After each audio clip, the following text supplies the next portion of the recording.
पट विक्रेते आणि शेतकऱ्यांच्या अडचणीच्या संदर्भातला जो विषय आहे त्या विषयाला घेऊन आपण चळवळ चालवित आहोत. बरोबर बाबा? त्या संदर्भात आपण नाही म्हणलं तर अर्धा डझनच्या जवळपास आपण यांना निवेदनाची आंदोलनाची प्रेमपत्र दिले. यांना आपण 10 वेळा आय लव्ह यू म्हणले. असा मुका घेऊन पण त्यांची भूमिका सकारात्मक नाही, अजिबात नाही. बोलायचा जो विषय आहे त्या विषयासंदर्भात आज इथं माननीय आयुक्त महोदयांसोबत चर्चा झाली. 1.5 महिन्यापासून आपण हे आंदोलन चालवत आहोत. त्या बाबतीत आतापर्यंत तरी चर्चा महानगरपालिकेच्या आयुक्तांसोबत झाली नव्हती. शासनाचा प्रशासनाचा कोणताही अधिकारी तुमच्या बाबतीत गंभीर नव्हता. पण परवाचं गोलाईतला जो ठिय्या आंदोलन होता त्यानंतर शासन प्रशासनाच्या लक्षात आलं की नाही काहीतरी विषय गंभीर, आणि त्यातून त्या प्रशासनाच्या ह्याच्यामुळे लक्षात आलं की भाजी मार्केटमध्ये येणारा माल जे मोठ्या स्वरूपात विकला जात होता तो विकत नाहीये. फ्रूट मार्केटचे इथं अध्यक्ष आहेत. 50%च्या वर लातूर शहरातलं माल विकला जात नाहीये.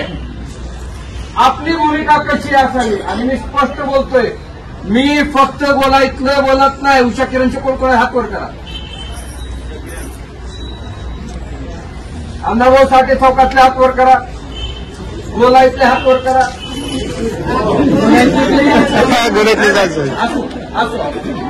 हा विषय अण्णाभाऊ साठे चौक, गोलाई, उषा किरण, पाण्याची टाकी अमका ढमकाचा नाही. हा विषय शहरातल्या लोकांचा आहे, तुमचा आहे.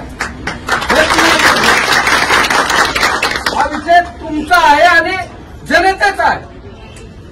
जनतेच्या पोटावर ही लाथ मारण्याचं काम आणि त्यातून त्या ज्यांच्या पोटावर हात आहेत त्यांच्या सुद्धा पोटावर बुलडोजर चालवण्याचं काम महानगरपालिकेनं केलं. आता बाप दाखवून नसतात असं नाही का? बोलू मी. आपली भूमिका स्पष्ट असली पाहिजे. महानगरपालिकेच्या आयुक्तांनी आणखी 2 दिवस मागितले. सकारात्मक चर्चा झाली बरं का. सकारात्मक म्हणजे आपण म्हणलेला आय लव्ह यू.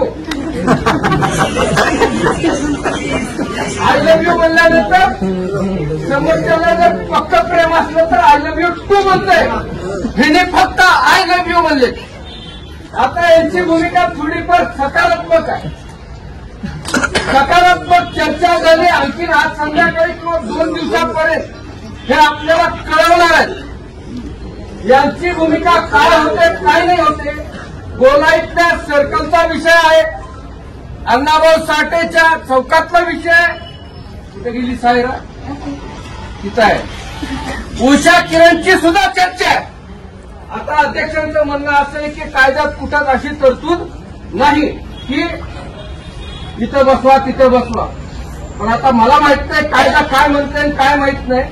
कारण ते आपल्याकडे काय आहेत समितीतले लोक, ते ज्ञानपंडित डॉक्टरेट वकील आहेत. त्यांच्याकडून आपण माहिती करून घेऊ आपला सातबारा कुठं खतवला जातो. मग त्यांच्याकडून माहिती घेऊ. नाही तर मग हे फुगे त्याच्या झक मारायला बसलेत का?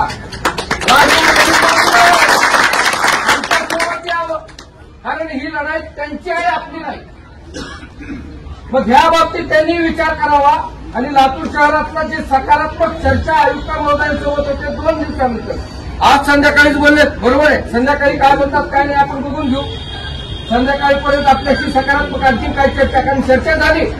आणखी त्यांनी संबंधित पोलीस अधीक्षक साहेब, कलेक्टर मॅडम आणि साहेब असं 2-3-4 जण मिळून ह्या बाबतीत चर्चा करणार आहेत.